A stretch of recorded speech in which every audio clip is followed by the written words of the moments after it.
Russia के अंदर जो CIA का चीफ गया है उस पर बड़ा खुलासा हुआ है। ईरान का भी एंगल है, ध्यान से सुन लो। रशिया जो मॉस्को पहुंचा है, अमेरिका का डेलीगेशन जो CIA का है टॉप, उसने रशिया की इंटेलिजेंस से मुलाकात करके कहा है कि नेटो के अंदर जो तुम ऑपरेशन चला रहे हो, ताबड़ ताबड़ धुड़ुम धुड़ुम गोलीबारी वाला, और कुछ टेस्ट कर रहे हो ना तुम नेटो के अंदर, मत करो, हम तुम्हें वार्न करते हैं, ये सही नहीं होगा, हमारे रिश्ते खराब होंगे। और ईरान को मिलिट्री सपोर्ट करना, ईरान को हथियार देना, ये ठीक नहीं होगा। ईरान को हर तरह से मिलिट्री सपोर्ट देना बंद करो। CIA के चीफ धमकी देने रशिया मॉस्को खुद पहुंचे हैं। रशिया के अंदर चाइना और रशिया की लगभग $10 बिलियन की एक फैक्ट्री थी, आग लग गई, ये नहीं पता कैसे लगी, लेकिन उसमें कहा जा रहा है 7 लोगों की मौत हो गई, जिसमें चाइनीज भी मारे गए हैं। उधर यूक्रेन ने रशिया के वेयरहाउस पर हमला किया और पूरा वेयरहाउस तबाह हो गया। Все-таки достали, да, короче? Тянулись. हजरात, पहले जो हंगरी का प्रधानमंत्री था वो रूस को कहीं ना कहीं सपोर्ट करता था। अमेरिका ने ऐसी तिगड़म चलाई कि हंगरी में चुनाव हुआ, नया प्रधानमंत्री आया और उसने आज की तारीख में रिपोर्ट देख लो, रशिया को एक तरह से खतरनाक देश, हमारे लिए खतरा घोषित कर दिया है। यानी नई सरकार के नए प्रधानमंत्री, हंगरी के प्रधानमंत्री ने रूस को एक तरह से दुश्मन देश घोषित कर दिया है। वहीं रशिया शाहिद ड्रोन को जो खुद बना रहा है, क्योंकि ईरान से वो लाइसेंस ले चुका है, तो उसने इस ड्रोन के अंदर चेंज क्या किया है, उसके इंजन को बदल के चाइनीज इंजन लगा रहा है, जिस वजह से शायद 136 ड्रोन की स्पीड डबल हो गई है। यह बात खुद यूक्रेन ने बताई है। अब शायद 136 ड्रोन कैसे बना, इसकी ताकत क्या है, ईरान ने कब बनाया, इसकी पावर कितनी है, कितनी रेंज है, ये क्या क्या कर चुका है, भाई नहीं देखा आपने तो फिर क्या ही देखा।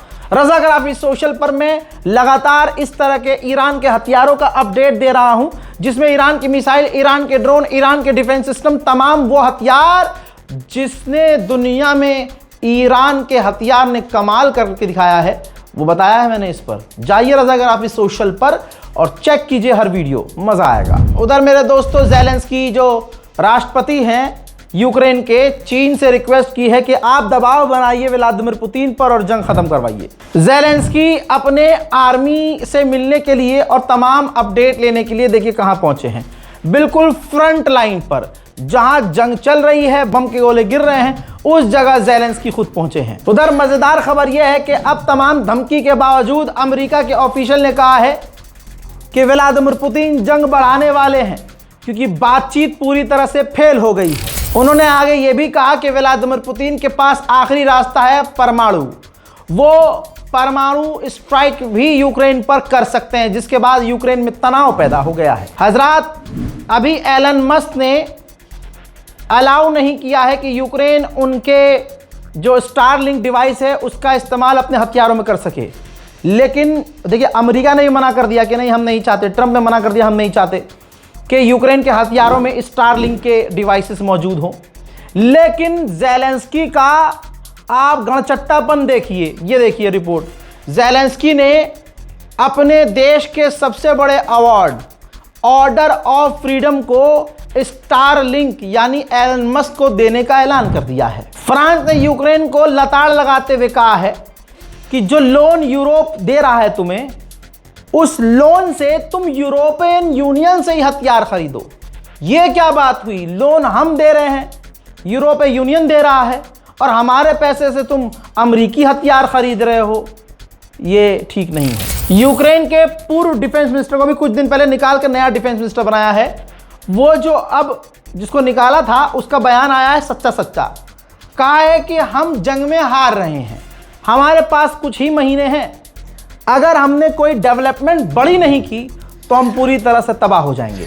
रशिया ने यूक्रेन के डोनेट्स्क के इलाके पर कब्जा किया है, तो यूक्रेन ने क्या किया, उसी अपनी जगह डोनेट्स्क जिस पर अब रूस का कब्जा है वहीं हमला कर दिया है, मिसाइलें बरसा दी हैं।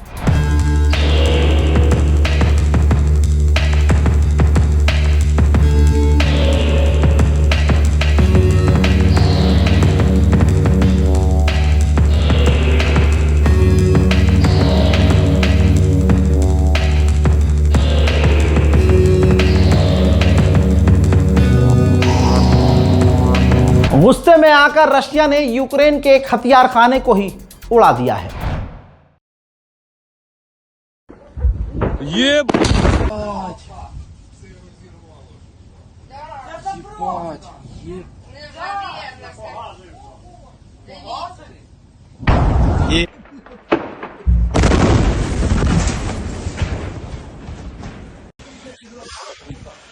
Це, блядь. Фу, блядь. Сука. Блядь. Ебать. Ваня, піднові! Ебать. Єб нахуй, сука! रशिया ने बताया है कि यूक्रेन का हमला सिविलियंस बस पर हुआ, जिसमें हमारे 9 सिविलियंस के मारे जाने की पुष्टि हुई है। वहीं रशिया और यूक्रेन ने अपने 10-10 सैनिकों की अदला बदली की है। हजरात, रशिया के जो सैनिक हैं, अगर रूस के कमांडर्स की बात नहीं मान रहे तो सज़ा क्या दे रहे हैं पता है? ये देखिए, रूस के कमांडर अपने सैनिकों को सजा के तौर पर जमीन में गाड़ दे रहे हैं। यूक्रेन के विदेश मंत्री ने भारत के विदेश मंत्री से फोन पर बात की है, जयशंकर साहब से, और बताया है कि ब्लैक सी एक बचा कुचा इलाका था जहां से ट्रांसपोर्ट हो रहा था, वहां की हालत काफी खराब है।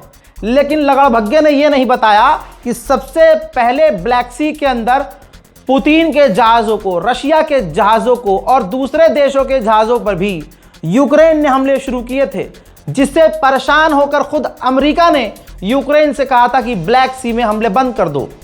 जब अमेरिकी सपोर्ट मिलना यूक्रेन को बंद हुआ और लताड़ पड़ गई, तो यूक्रेन ने पुतिन से कहा एक काम करते हैं, हम ब्लैक सी में हमले बंद कर देते हैं।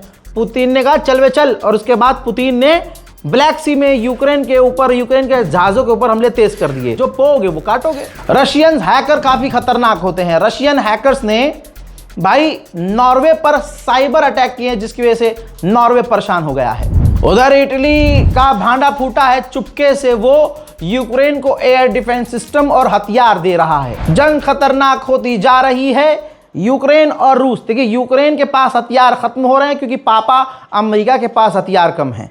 यूक्रेन के पास एयर डिफेंस सिस्टम की कमी हो रही है क्योंकि वालिद मोहतरम के पास एयर डिफेंस सिस्टम की कमी हो रही है, जिस वजह से यूक्रेन जो है बार बार अब डील और बातचीत की बात कर रहा है। अमेरिका साफ कह चुका है कि बातचीत का रास्ता बंद हो चुका है। रशिया बल्कि उल्टा बड़े हमले करने की तैयारी यूक्रेन पर कर रहा है। ये हालात हैं। इस रिपोर्ट को शेयर कीजिएगा, चैनल को सब्सक्राइब कीजिएगा, अपनी राय कमेंट में ज़रूर लिखिएगा। रूस और यूक्रेन के अपडेट्स अगर आपको रोज़ चाहिए तो कमेंट कीजिएगा। फिलहाल के लिए इस रिपोर्ट में इतना ही। जय हिंद व सलाम।